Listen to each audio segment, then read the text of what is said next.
what is a wraith? Let's start with that. So we understand that for the most part, if you are in this line of belief, that when a person dies, they become a ghost, right? And they might cross over shortly after. These are more basic understandings when we start to explore the metaphysical and the paranormal. However, there are different classifications of spirits. We understand in a Christian context, demonic entities.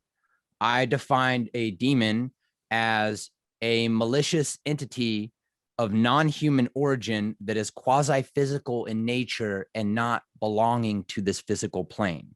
So if I ever use the term demon, that's what I'm saying. I'm not talking about a Christian context of the word demon. When we talk about a wraith is the corrupted essence of a human spirit. And what's really interesting is a wraith can kind of take shape in two different ways. And we won't get too complicated with this, but you have the ego shell.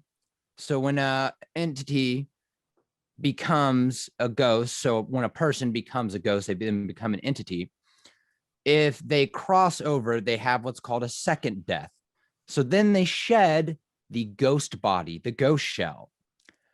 Sometimes parasitic entities, which we'll get into later, like the hag, will commandeer that shell and will use that shell to operate within the astral plane.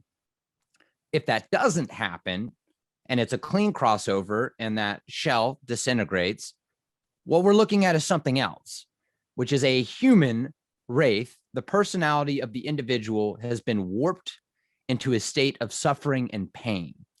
If they were very angry and bitter in life, if they were suicidal and took their own life, murdered, or felt they were wronged greatly, those are likely, not guaranteed, but likely to be pretty quick transitions into what I call wraithhood.